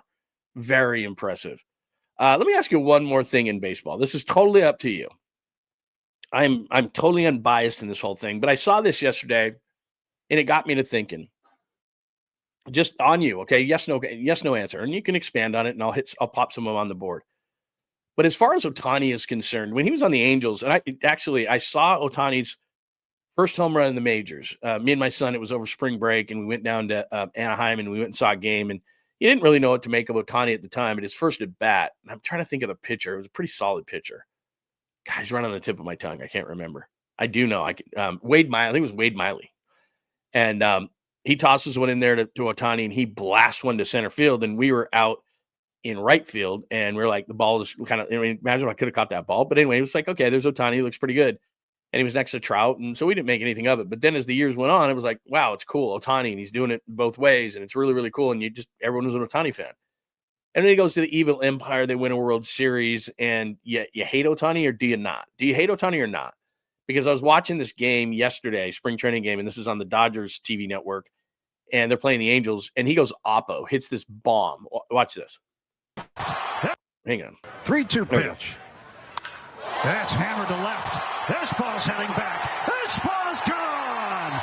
Welcome to 2025, Shohei Ohtani, as the show continues to roll. All right, so do you hate Ohtani? Do you just like, Lund, why did you play that? I hate you. I was having a great Saturday. I hate you so much. Because to me, there are certain players that no matter if they play for a team that you hate, you just can't help it, because you're going to look back on this and tell your kids and tell their kids' kids, and they're like, I saw Ohtani play. So when that debate happens, for some of you who are too young to have watched, and I was, the great Celtics teams, or maybe you didn't watch Jordan or Kobe or whatever the case, for those who saw him, you kind of feel this, I saw him play. You know what I mean? There's a sports thing around that where it's like he was part of my generation of growing up, or I saw him play, and let me tell you about player X. Well, in this case, there's been nobody like Ohtani, and that's not recency bias. That's not recency bias. We get recency bias in sports all the time, where it's like, he's the greatest, that's the greatest, this is the greatest team. That's like Draymond the other day said that the Warriors era was the greatest era in NBA history. It's like, dude, the Celtics won 11 in a row. Stop it. Like, it's total recency bias. Like, you should believe it because you went through it. So cool. You champion the cause for your team. I understand that, but it's laughable. It's not the greatest. And you can debate all these things. And if you watch the show or listen to the show with any regularity, your list is your list. Mine is mine. Whether you want to people love doing Mount Rushmores and the best of all time, this, that, or the other. It's an impossible. The reason why those things are great debates is because there's no answer. It's not 2 + 2 is 4 in math. There's no answer to who's the greatest. There's no answer to who's the top of the list. There's no answer to who should be on the Mount Rushmore. There's not. Because statistics and eras and rules and different ways the game is played, they just don't allow it. So when people like, for example, they show a 3-point list, right? And Larry Bird's like not even on it. And people are like, well, you couldn't have been a great shooter. They didn't shoot threes back then. It came into existence in 1979. And unless you were down, you really didn't shoot threes. It's just not the way it worked. So Steph changed the game and it's great and all these bigs. And so it's a different era. Or when Joe played, Joe only, had this many yards or whatever the case. That's why Jerry, it's like people are still trying to catch Jerry's records. And they had different rules back then. Like you couldn't even touch Jerry nowadays. He'd have twice the yards and the catches. It'd be unbelievable what the kind of things he could do. So you can't say who's bad. It's a great debate because there's no answer. And everybody has their own list. And I'm totally fine with everybody having their own list. You have your list, I have mine, and it's fine. I wouldn't say that like your list is wrong because ESPN daytime shows wouldn't exist if you couldn't do that. If I was on those shows, I'd go, cool, great list. They go, aren't you pissed off? Stephen A's list is this. Great. Good for him. He's a jackass, but okay, fine. That's his list. What else we got? Like, what else is on the agenda today? Is there anything to talk about? They'd be like, no, you got to get mad at Stephen A's list. You got to get mad. Look at this Mount Rushmore he has. He doesn't have that one guy on it. That's his. I don't care. I'd be bad on those shows because you can have your own list. I don't care. That's your list. It's not mine. And I'm not mad at yours. And I'm not used, but no, he just said Patrick Mahomes already is the greatest quarterback of all time. That's crazy, Doc. Woo, nuts. What about Brady? What about Joe? Has Mahomes had enough time?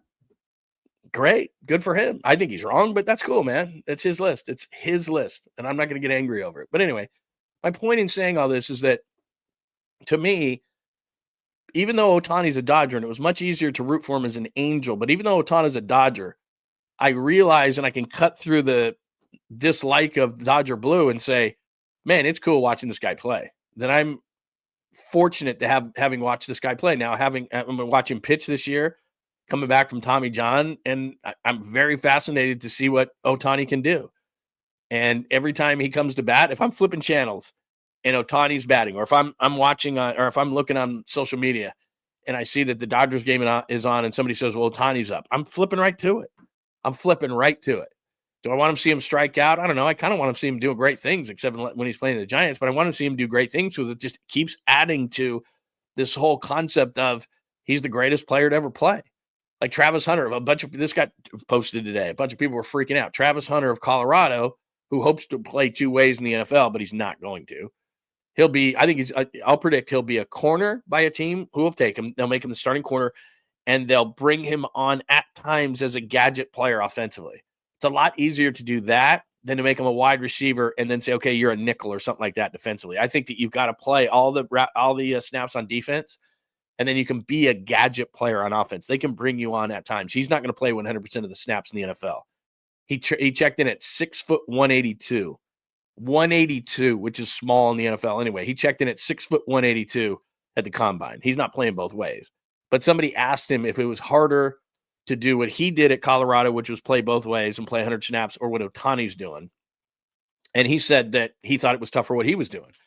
And everybody got all over him. Oh, how could he say that? Well, of course he's going to believe that. That's what that's the position he plays. He's going to say Ohtani's tougher.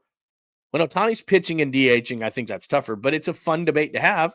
And there's no real known answer to it. And I don't think we're going to find out with Travis Hunter, because I think Hunter will probably play 60 snaps defensively, and he's going to play 15 snaps, maybe 20 snaps offensively.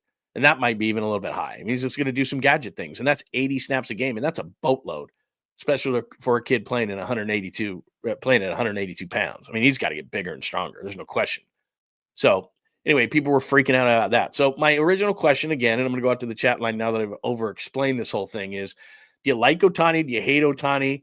Are you like, Ohtani played in my era, I'm going to watch him? I mean, that the one thing is, and this is all baseball cares about, is that you watch him. And that tells me my answer. So even if you say, I hate Dodger blue, anybody wearing Dodger blue, hate him. When you know Ohtani's up, or if Ohtani comes back and pitches this year, you're going to watch.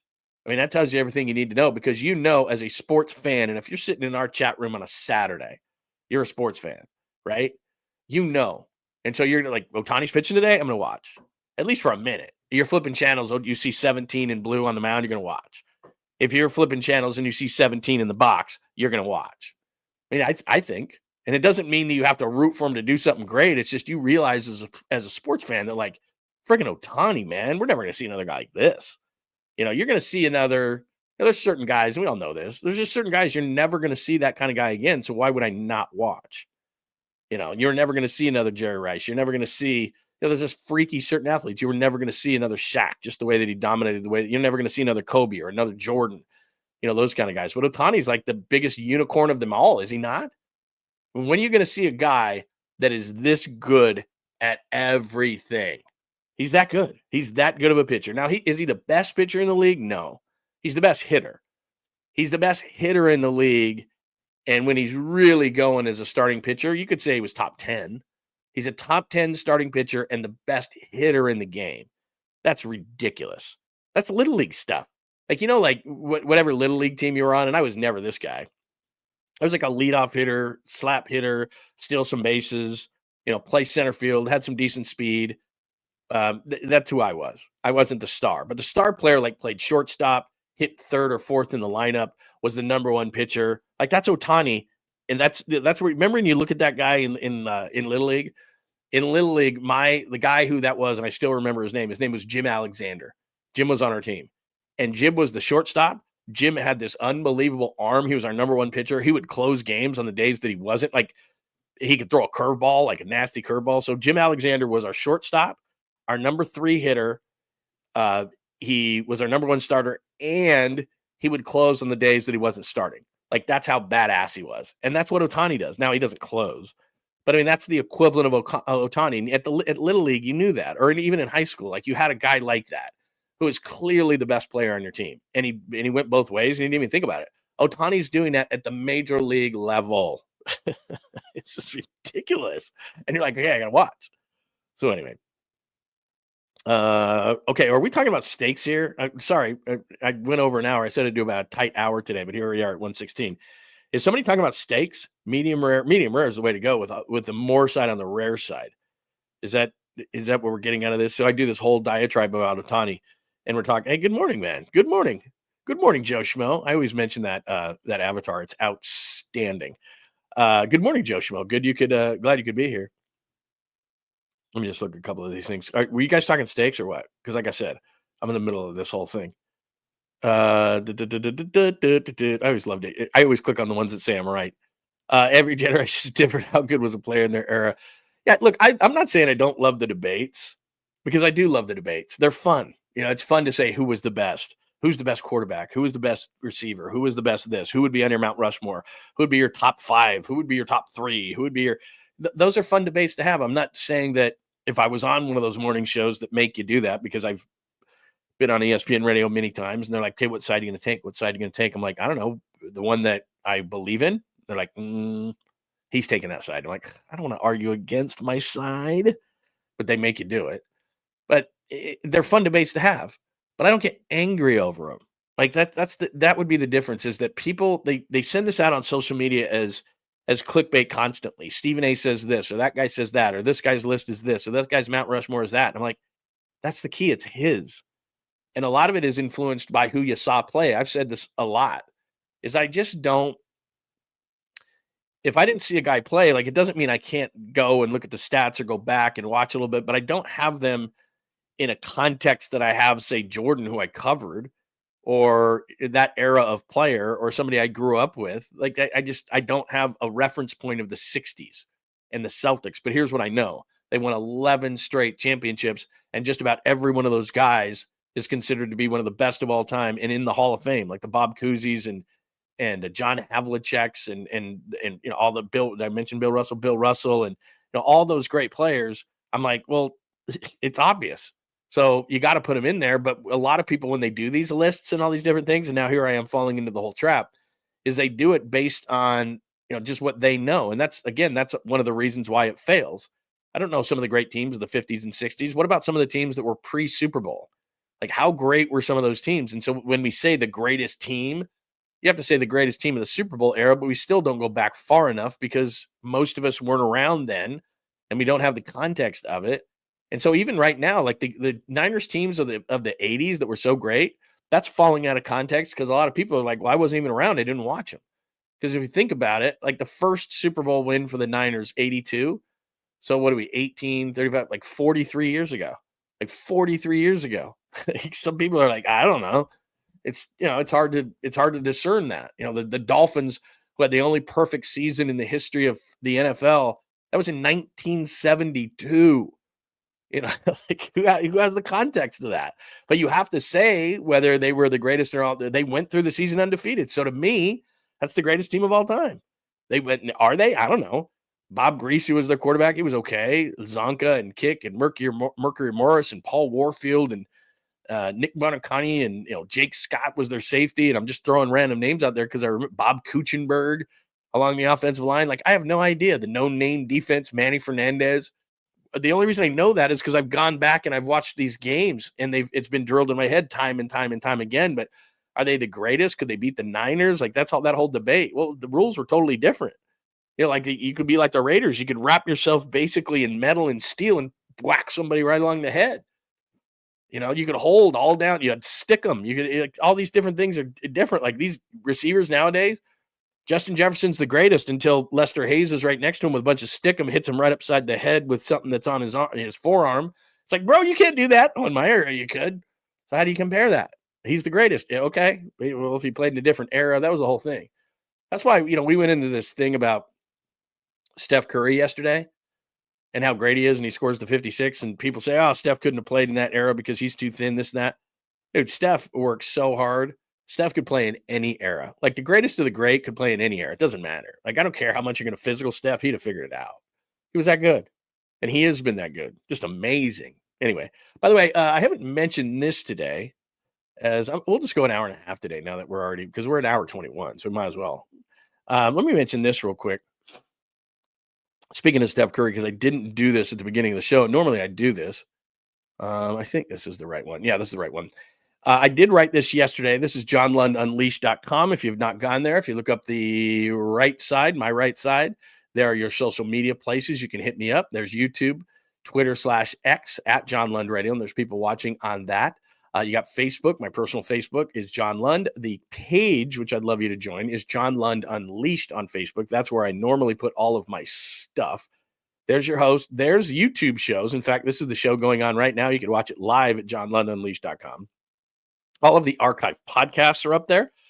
And it says latest Unleashed blog post. If you hit the John Lynch one, you can get all these fancy videos. Let me do that before I go to the Steph Curry one that I did yesterday. But if you didn't hear or see, because it's a Saturday, John Lynch and what he said from the Combine this week, there's a little teaser from me, yours truly. But then there's video on Brock Purdy latest. I write a little bit below each one. Debo gone. Big Trent will be back. Greenlaw and Afunga. CMC updates. We got videos on all that. Starts with Aiyuk, ends with getting younger and cheaper. That's probably the most interesting thing. That's from the Super Bowl because they talked to John Lynch off to the side with George Kittle. So that's off to the side there. That was from the Super Bowl, actually. George talking about his contract.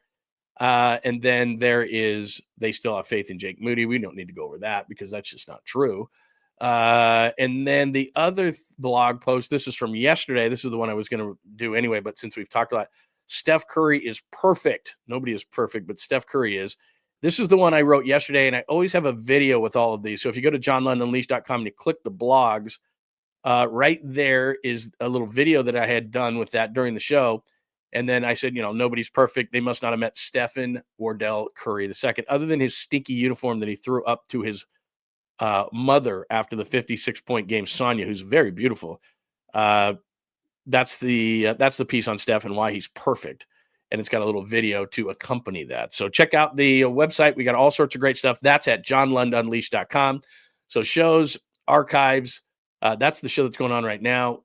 Like I said, archives, Apple, Spotify, wherever your podcast, and we have a bunch of stuff. And that's not just the two latest blog posts. So if you actually go to the blog right there, you've got a bunch of blog posts. So Steph, Lynch, Stafford, which that's kind of irrelevant. That's my annual spring training warning that I was telling you about before. There's that on there that you can check out. Help. So there's all sorts of stuff. So anyway, big time blog. We got all sorts of stuff on that as well. Don't mean to make you go dizzy there, but that is at johnlundunleashed.com. So you can check that out. And we didn't talk about that today. So there's that. I wanted to make sure everybody knew that there was some new stuff on the blog today. So you can check that out as well. Let's see. Otani. What else are we talking about? Were we talking steaks and how you like them cooked? Is that what it was? Is that what people are talking about? Let's see. Oh, really? Dude, I respect your opinion. I don't know how old she is. I'm just saying when he threw the jersey up to her, she looked pretty good. She looked pretty good to me. And then I don't know why she did this. The jersey was going to stink. She put the jersey like up to her face and smelled it. And then she turned away like, oh my God. And it was like, well, what do you think he's going to smell like? Dude just played like 35 minutes in NBA basketball and scored 56. It's going to stink. And it did. Of course it did. Lord, what did you think was going to happen? Hi, Dallas. I don't know if I've ever seen you in the room. I love that you're here. If you think Mahomes is the best ever, if you like well done, do your thing. I'm going medium rare, but I'm not eating your steak, so it doesn't matter to me. There you go, brother. I couldn't agree with you more. You do you is what that's called. You do you, and that's a big discussion point in the room that I love everybody. Like, look, I say this at least once a week, but let's just do it again. You like ketchup on a hot dog? I don't, but you do. That's cool.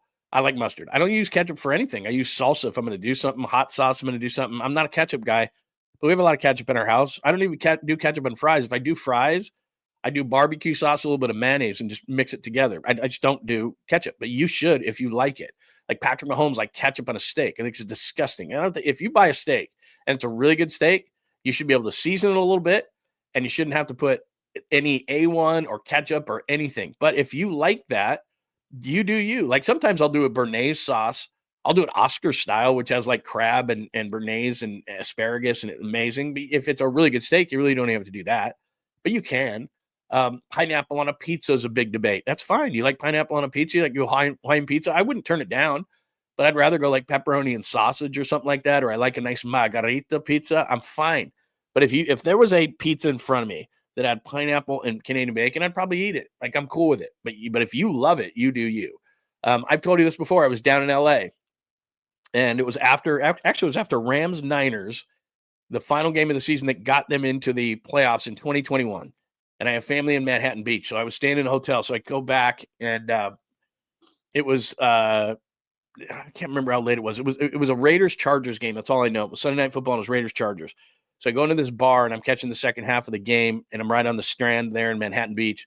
And I go into this restaurant, and the specialty pizza they had on the menu. So there's a bunch of TVs and beers and everything. Great spot. I pull up to the bar, and it's got a pizza that had Canadian bacon, pineapple, jalapeno, and actual bacon on it. And it had something else, too, that sounded really good to me. I can't remember. But I went, you know what? That's not normally my jam, but I'm going to order it. Oh, it had cashews. Weird as hell. And it had barbecue sauce. That's right. Man, this pizza was wild. So it was a pizza, but it had barbecue sauce as the sauce instead of red sauce. It had Canadian bacon, pineapple, jalapeno, and cashew. And for some reason, that struck me as that sounds pretty good. And I had it, and it was phenomenal. And the barbecue sauce had like some tang and spice to it. And it was fresh jalapenos on the top. It was incredible. Normally, like I said, I'm a traditional pie kind of a guy. I'll either do pepperoni and sausage, or I might do a margarita, which I really like legit Italian style margarita. Sometimes I'll do one of those ones that has prosciutto and arugula on the top, which is really, really good with a little bit of like oil and vinegar. Amazing. So I like lots of different ones. But if you say, what do you normally eat? I do like a pepperoni and sausage. But for that weird one moment of that pizza, it was a great pizza. It was a great pie. And so I'm not, but you could hate that pie, but I loved it. So anyway, to Dallas's point, you do you. You do you. And that's kind of what we try to do in this room is like, if you have an opinion on something, we can debate it back and forth, but we're not going to get angry at each other about it. I'm not going to scream and yell and freak out. I think we just everybody should do what they do. Because when people get mad about other people, it's like, dude, I got enough to worry about my own thing. I'm not going to get mad at you or have an opinion on you of what you should wear, what you should do, what you should eat, how you should eat it. Most people think this is disgusting. I love breakfast. If I could just eat one meal the rest of my life, it's breakfast. And it has to do with eggs and whatever. And so what I'll do, and my wife hates this. We did this last weekend. We were in Santa Cruz. We're on the beach. It's a beautiful day. It's sunny. It's probably, what time did we go out? She's not a big early riser. I think it was about 9:00. So we go to this grill that's right on the beach in Santa Cruz. We had some appetizers there the night before. It was very, very good. And we looked at their breakfast menu. It looked great. So I get my food, and I had like it was something. I'm trying to think exactly what it was, but it had like poached eggs. Oh no! It was a Mexican breakfast, but it was, I like to order certain things, but it had chorizo and eggs and tortilla and refrieds and all this different kind of stuff on it. And then I ordered a side of bacon. I was being really healthy last weekend, and I crumbled it up in there. And then I mixed the whole thing up. I put some salsa in there and some sour cream, and I just mixed this whole thing up. And she's looking at me like, "Oh my God!" But it was outstanding. No hash browns. There wasn't hash browns on it. Outstanding Mexican breakfast. Stirred it all up. Ate it like as this mangled mess, and I just loved every second of it. Most people are like, Thanksgiving dinner, don't let anything touch. Thanksgiving dinner, I mix it all up. Green beans with the turkey, with the mashed potatoes, with the gravy, with the whole thing. And people look at me like, "You are yuck. That's just disgusting." And I love it. So again, that's how it goes. People certainly like certain things, and I'm totally cool with it. Like if you don't want your food to touch, I'm cool with it. I understand. If you want your turkey separate from your potatoes and you eat them separately, that's fine.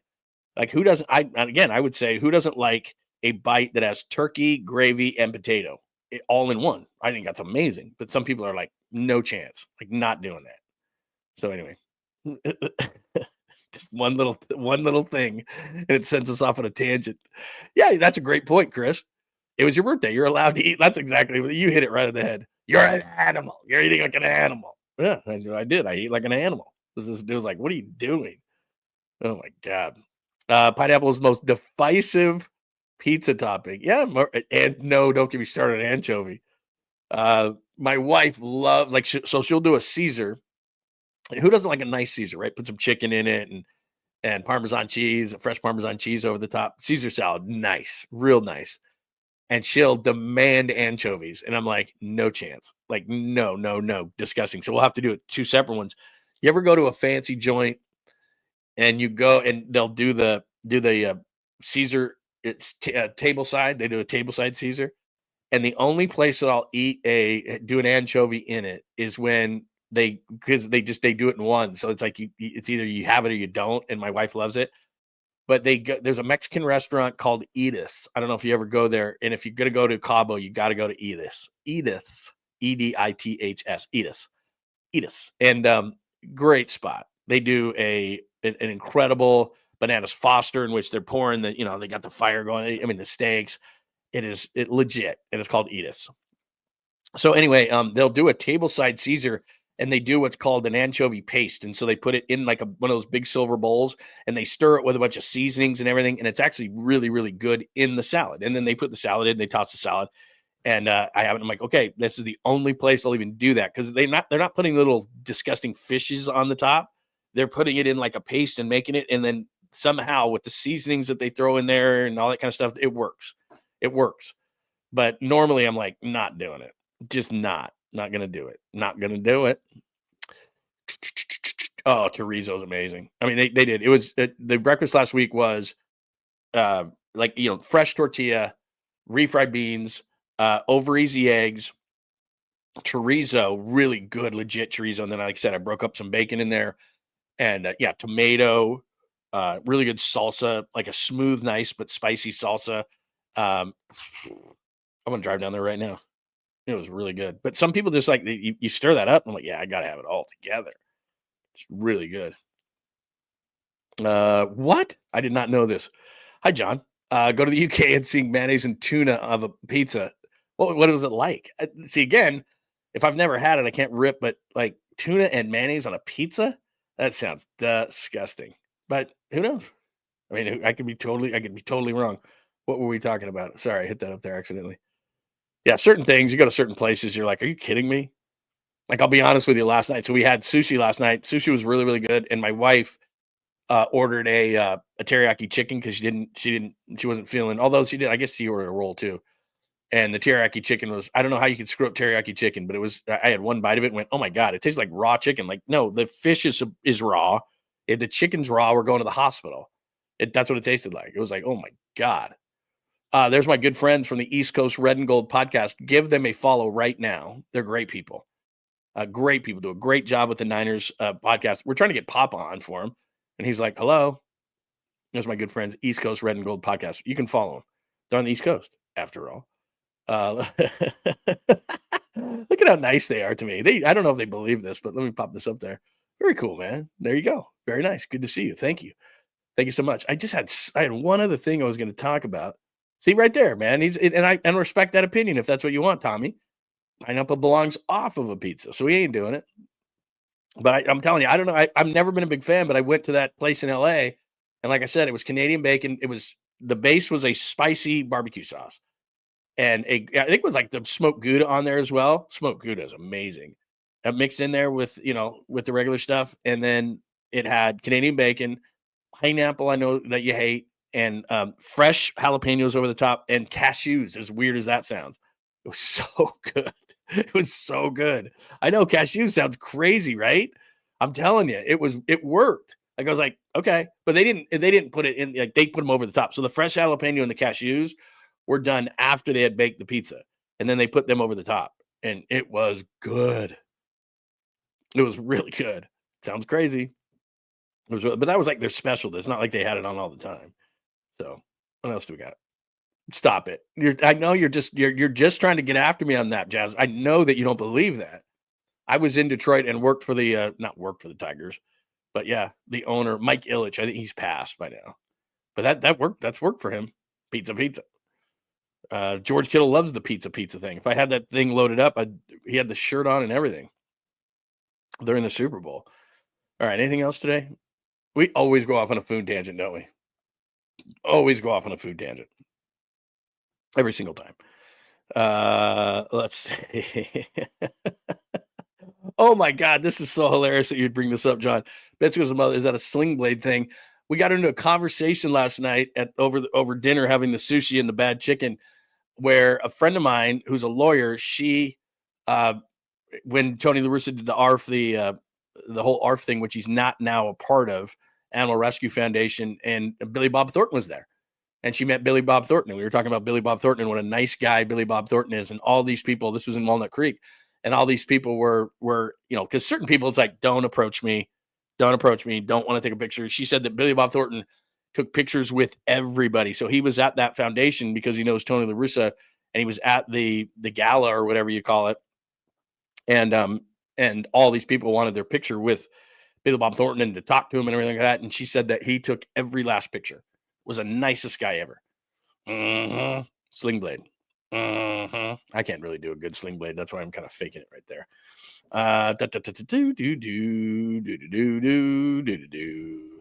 Okay. We've done enough today. Do remember a couple of quick things. Oh, by the way, good to see you. I did not acknowledge you. Be fair. Okay. That might be above my pay grade. I don't know about that. But here's the deal. JohnLundUnleashed.com. I got the Steph Curry piece up right now. There's tons of different blogs that are still relevant today that you need to read. So if you go to JohnLundUnleashed.com, you can watch the show live. Please, please, please, on YouTube, make sure that you are subscribing, hitting the like button after every show or during, however you want to do this thing. That helps the algorithm for us. Please make sure that you do that. And what else do we got? Oh, if you're listening on a podcast, thank you so much. That's Apple, Spotify, wherever you get your podcast. Thank you for tuning in on a Saturday on Instagram and X. That's at John Lund Radio. Twitch, our friends there. Facebook, that is my personal Facebook. So you can follow me or request John Lund, just John Lund on Facebook. And if you would follow John Lund Unleashed on Facebook, because that's where I'm putting most of my stuff, if you like Facebook, is more on John Lund Unleashed than my personal page. But if you request a friend, obviously I'll hit that, and then you'll be able to see all my John Lund Unleashed stuff. And then I guess I'm at liberty to say this. If you would go and follow as well, we've got a thing called BASG. Let me pop this up on my screen really fast, and I can show you. Bay Area Sports. Always forget about that. Hang on one second. I'm gonna pop one thing up. Don't leave me, because I want to show you this. Because on Monday we're gonna start broadcasting here. Sorry, I've got my microphone in the way, so I can't really do anything. There we go. YouTube. Let's go here. Let's go here. My stuff is popping up. Let me see if I can get to this here, right here. All right, I'm going to pop this up right now, and I'm going to show you this. So let me go back and let me share my screen with you. Sorry, I'm ill prepared. I should have already had this up. Share screen. Okay, there we go. Let me share this with all of you. So this is going to happen on Monday. We're just starting this thing. So if you'd give this a follow, that would be great. As you can see right there, it's called Bay Area Sports Collective. Bay Area Sports Collective. Everybody has sat and said, hey, why don't, you guys who used to be in all these radio stations in the Bay Area, you guys should all get together. And we're like, yeah, that is a good idea. So a friend of ours has put this together, and we're adding shows all the time. We're in negotiations with other shows. But starting on Monday, we'll be broadcasting all the shows from this location. So I want you to stay with John Lund Unleashed and make sure you subscribe and all those kind of things. But in one fell swoop, you can get my show, Tolbert's show, and Polly's show all in one place. So if you can see right there, let me just pop this out of the way. There's our show that's going on right now in the left corner. There's Tom with Bill Martin. That was yesterday. Polly doing all sorts of stuff. There's more my show. There's more of Tolbert's show. So all of the shows are going to be in one place. So please give that a subscribe, as well as my channel, John Lund Unleashed. So we want you on 2 channels. I don't think that's too much, but see where it says live? So we're live. So that's my show. And then you've got Bay Area Sports Collective. That for now, and we're going to grow this thing to include all the Bay Area shows. But for now, it's me, Tommy, and Polly. And then we're going to add more shows. And we're going to call it the Bay Area Sports Collective. So hopefully that's something cool and that you'd be interested in. But right there, we only got 11 subscribers so far. So please blow up that channel as well, so that we can get everybody kind of hanging out in one place. So make sure that you're checking that. Make sure you're subscribing to that Bay Area Sports Collective.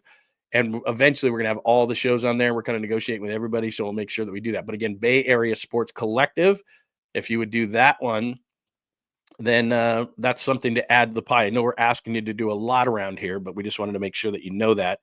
And if you subscribe to that, then we'll have all the shows all in one place. We'll get everybody in one place, and that'll be nice. But we want to make sure that we grow our channel and our community, John Lund Unleashed. So make sure you subscribe there too. But John Lund Unleashed on YouTube, please make sure that you subscribe. Make sure that you hit that like button. And if you would please get those alerts on so that you know when we are going live, that would be absolutely great.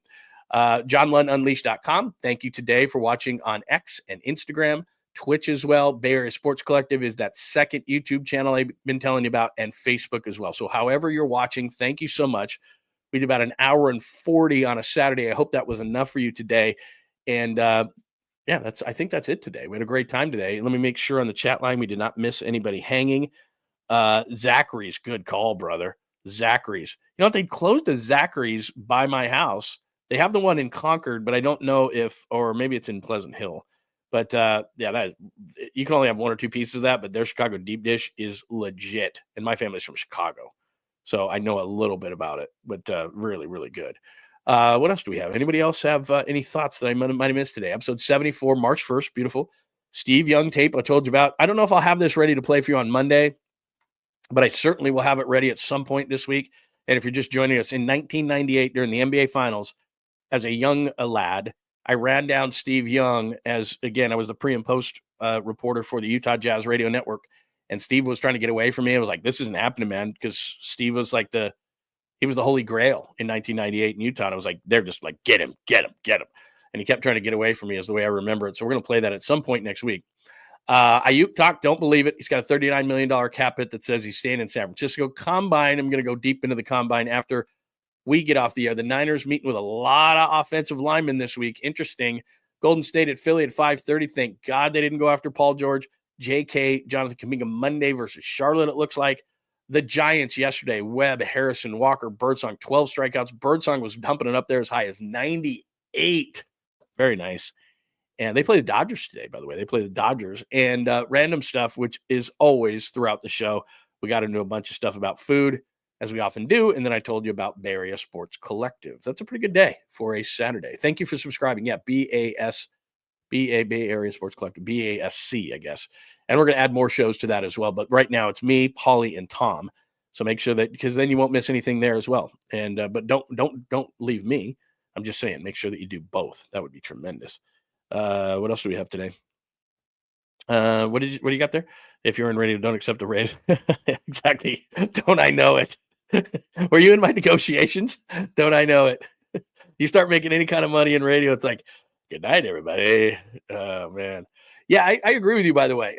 Tony and Paulie, by the way, Tony's amazing. For those who don't know, Tony was behind the scenes, and he was our production guy. We saw all the commercials, all the funny stuff, all the promos. That's what Tony did. That's why they call him Creative Tony. And Paulie, of course, Murph and Mac.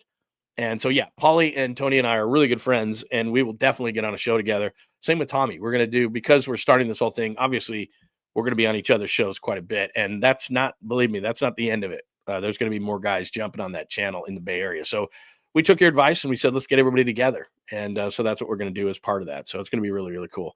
But thanks. If I did not acknowledge you, I apologize today. Frank, I see you right there. I think I said hello to Frank today, but I just want to make sure. And you've got a cocktail there, so I like it. But thanks for everybody for tuning in on a Saturday. If you don't normally make the show, I totally understand that. We're here Monday through Friday at 8 a.m. Pacific, but you can always go back and watch the show. And one thing I want to remind everybody of is if you miss some of the stuff that we talked earlier, what I do is not only do I make this, real quick into a podcast, YouTube, or Apple, Spotify, whatever. But then when I do, the second thing I do is I click this thing, it puts it into AI, and then it kicks me out chapters. And so then later when I repost this thing, what you'll have is you'll have chapters. So if you missed anything from the beginning of the show or the Steve Young tape where I got a little deeper into everything that's on the board, if you're just joining us, then you can just click the chapters and you don't have to listen to a bunch of my other random crap. And you can just, click on whatever you want. So I'll within like maybe 10 or 15 minutes, I'll have that up as well right below this video. And so that you can just hear things that you want to hear chapter by chapter, if that makes sense. All right. Make sure you subscribe, all that kind of stuff. Like I said, everyone have a great Saturday. If we have any breaking news, we'll make sure that we're back on the channel very, very quickly. And if you give BASC a subscribe as well as this channel, that would be tremendous. All right. I'm double checking. I always do this, and then it makes me stay on longer and longer and longer. But yeah, we enjoyed today. Thank you, ma'am. Thank you very much. I will make sure that if anything breaks, we'll be back. Other than that, have a tremendous Saturday. And at the very worst, we'll talk to you Monday morning at 8 a.m. Pacific. Thanks, everybody. Thanks for hanging out with John Lund Unleashed. We'll try to be better next time, though I wouldn't hold my breath. Please like and subscribe on the John Lund Unleashed Pod YouTube channel. Watch live shows weekdays at 8 a.m. on YouTube, Instagram, and X. And make sure to have your alerts on for shows throughout the day or night. All things Lund can be found at johnlundunleashed.com. johnlundunleashed.com. Goodbye!